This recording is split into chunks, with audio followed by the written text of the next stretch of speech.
தோனிக்கு வந்து வயசாயிடுச்சுன்னு சொல்லி சொல்றாங்க. இந்த சீசன்ல அவருடைய பெர்ஃபார்மன்ஸ் எந்த மாதிரி இருக்கும் நீங்க கணிக்கிறீங்க சார்? நான் உங்களுக்கு கேட்கறேன், நீங்க அப்படிதான் நினைச்சீங்க போன வருஷம். என்னாச்சு போன வருஷம்? பட் இருந்தாலும் கொஞ்சம் முன்ன வந்து ஆடுறதுல கடைசி நேரத்துல வந்து இறங்குறாரு. ஏன்பா அவருக்கு அவரோட பிளானோட வரான்ப்பா. அவங்களுக்கு என்ன வேணும்? தோனி வந்தா 3 6 அடிச்சா முடிஞ்சா போருமா? 6 பால் ஆடினா தோனி வந்து 6 பால் ஆடினா 15 ரன் 20 ரன் வந்தா போறோம். உனக்கு அந்த மாதிரி ஒரு பினிஷிங் ரோல் வேணும் இல்ல? அதுதானே வராரு அவரு. கேப்டன்சி கீப்பிங் இன்னைக்கு வேணும். இன்னைக்கு சொல்லுங்க, தோனி கீப்பிங் மாதிரி வருமா உங்களுக்கு? நம்பர் 1 ஒத்துக்கிறீங்களா? அவன் தோனி கேப்டன்சி வருமா உங்களுக்கு? ருத்ராஜ் கேப்டன் பின்னாலே அட்வைஸ் பண்ணிட்டு இருப்பான். மூளை போறோம். உங்களுக்கு என்ன வேணும்? உங்களுக்கு அதான் சொன்ன, அது யாருக்குமே தெரியாது. அவனுக்கு கேட்டா அவனுக்கும் தெரியாது. அவனோட ஒப்பீனியன், என்னோட ஒப்பீனியன் என்ன பார்ப்பான்? என்னோட ஒப்பீனியன் என்னன்னா, அவனோட ஆசை என்ன? போன வருஷத்துக்கு அந்த ஆர்சிபி மேட்ச்ல காக்கச்சு என்ன சொன்னாங்க? My dream is to play the last match in சேப்பாக்னு தான் சொன்னான். So we'll have to wait and see. On the last match in Chepak 2025 2026 2027 wait பண்ணி தான் பார்க்கணும்.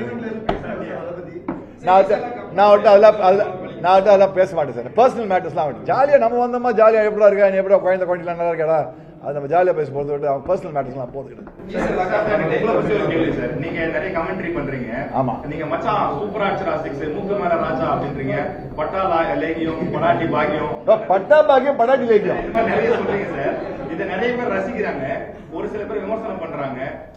ரெண்டுத்துமே நீங்க படிப்பீங்களா? அதை பார்க்கறப்ப உங்களுக்கு ஃபீட்பேக். சரி சார், இந்த டேர்ம்ஸ் தான் உங்களுக்கு எப்படி சொன்ன வந்தேன் நான் ஃபர்ஸ்ட் போறோம் புரிஞ்சுக்கோங்க. இதெல்லாம் நான் வந்து இன்வென்ட் பண்ணல. இதெல்லாம் நாங்க ஆடுற காலத்துல நாங்க பேசினோம். புரிஞ்சுதா? மேட்ச் இப்படி அடிச்சாலே மச்சான் மூக்கு மேல ராஜா காலிடா அப்படின்னு நாங்க மச்சான்றது. இப்ப உங்கள்கிட்ட வந்து பேசுறீங்க ஃப்ரெண்ட்ஸ் அப்படி எப்படி பேசுங்க? ஃப்ரெண்ட்ஸ் பாட்டு வாடா மச்சி, வாடா மச்சான், வாடா தான் கரெக்ட் தானே? கரெக்ட். நம்பர் 1. நம்பர் 2, அதுக்கப்புறம் என்ன பண்ணா இந்த டேர்ம்ஸ்ல நாங்க ரொம்ப கஷ்டப்பா இருக்கா பேட் சுத்தி fit out or get out English சொல்றான் இல்லையா? அதுதான் பட்டா பாகியம், பட்டாடி லேகியம். புரிஞ்சு உங்களுக்கு? பட்டா நாங்களாம் இந்த டேர்ம்ஸ்லாம் எப்படின்னா, நான் சின்ன வயசுல கிரிக்கெட் ஆடிச்சு, ஃபர்ஸ்ட் டிவிஷன் கிரிக்கெட் ஆடிச்சு, இந்தியாவில் மெட்ராஸ்க்கு ஆடிச்சு. இந்த டேர்ம்ஸ்லாம் வச்சுன்னா ஆடினது தான் இதெல்லாம். ஜகா வாங்குறாருன்னா ஜகா வாங்கினா ஃபாஸ்ட் பால் போட்டு இப்படி போய் ஆடுது. புரிஞ்சவங்க பால் இப்ப டிங்னு ஸ்டம்ப் போடுது, அதான் ஸ்டம்ப் ஓடி போயிடுது போய் ஜகான்னு பேரு. அது டிங்னா டிங்னு கால் ஸ்டெப் அந்த சட்டம் வரும்ல, அது இங்கிலீஷ்ல டிம்பர் அப்படின்னுவா இல்லையா? இங்கிலீஷ்ல டிம்பர், தமிழ்ல டிங்னு ஸ்டம்ப் போச்சு மச்சான் அப்படின்னுவாங்க. அதான் இதெல்லாம் நாங்க ஆடு, அதெல்லாம் தான் அப்படி கொடு. அண்ட் மோர் ஓவர் நீங்க பாத்தீங்கன்னா பீப்புள் வாண்ட் என்ன, நீங்க ஹால்ல இருக்கச்சே உங்க சேர்ந்து குடும்பம் பார்க்கச்சே உங்களோட பாக்குற மாதிரி இருக்கணும் இல்லையா? நாங்க வந்து பிரமாதமா ஆடினார் அவரோட ஷாட் ரொம்ப பிரமாதமா இருந்தது. காலை முன்னாடி பிடித்து வைத்து விட்டுக்கிட்டு பாலை தூக்கி அடி விட்டார். பிடிக்குமா உங்களுக்கு இல்லையா? அது இங்கிலீஷ் தான். What a brilliant shot he played, man. He put his left foot forward and lifted the ball up in the air. Beautiful shot. அது நான் பாக்குறேன் கண்ணுல. நீ என்ன பேச வேண்டியதுல?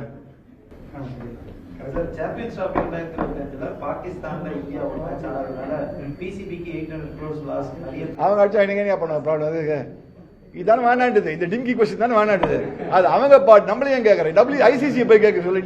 நீயே மண்டே உடச்சுக்கணும்ல இதுல நான் நீயே மண்டே உடச்சுக்கணும் சொல்லி பார்க்கலாம். உனக்கு என்ன, உனக்கு லாஸ் வந்ததா? அது உனக்கு ஏதாவது லாஸ் வந்ததா?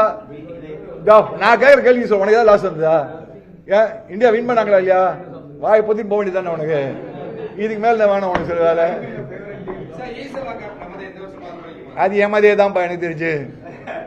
இல்ல நான் பார்த்தேன் இன்னைக்குதான் என்னோட யூடியூப் சேனல் சிக்கி சிக்கான ஒரு யூடியூப் சேனல் பாத்துறீங்களா? நீங்க முடிஞ்சா போடுங்க, அப்படியே பரவாயில்ல. யூடியூப்ல உங்களுக்கு ஆக்செப்ட் பண்ணுங்களா, அனௌன்ஸ் பண்ணுங்க. யூடியூப் சேனல் ஈக்கி சிக்கி இன்னைக்கு தான் நான் வந்து விமர்சனம் பண்ணேன். நான் என் பையன் எல்லாம் தெரியும் இந்த ஆர்சிபி பத்தி. சரி நானும் பார்த்தேன் கரெக்டா சொன்னானா. அவங்க என்ன பண்ணிருக்காங்க, இந்த ஜாஷ் ஹேசல்வுட் இந்த மாதிரி ஆளாம். ஜாஷ் இப்பதான் இன்ஜுரியிலேருந்து வரான். ஸோ கொஞ்சம் டோட்டல் டிபெண்டன்ஸ் விராட் கோலி இருக்கும்னு நினைக்கிறேன். ஸோ நான் இன்னைக்கு தான் சிக்கா சேனல் இன்னைக்கு தான் ஐ திங்க் இத்தனை போட்டிருப்பாங்கன்னு நினைக்கிறேன், ஷோ போட்டிருப்பாங்க. ஸோ முடிஞ்சா பாருங்க டிவிஎஸ் சிக்கான்றது என்னோட யூடியூப் சேனல். ஜாலியாக இருக்கு, தமிழ் தான் பேசுவோம் நம்ம. சார் எனக்கு வந்து சிஎஸ்கே, மும்பை இந்தியன்ஸ், இவங்க தான் 2 ஃபேவரட் டீம்ஸ். ஆர்சிபி ரொம்ப பிடிக்கும் எனக்கு. அண்ட் இப்போ எஸ்ஆர்ஹெச் பிரமாதமா ஆடுறான். இன் ஆல் ஃபேர்னஸ் எஸ்ஆர்ஹெச் நீங்க பாத்தீங்கன்னா லாஸ்ட் 2 இயர்ஸ் செமையா ஃபார்ம் பண்ணி செமையா ஆடுறாங்க. ஸோ இந்த 4 டீம் நல்லா இருக்கு. கேஎல் ராவ் ரோல்ஸ் டிசி தெரியல, நாளைக்கு தான் டிசி பண்ணுவோம், தெரிஞ்சா பார்த்துக்க.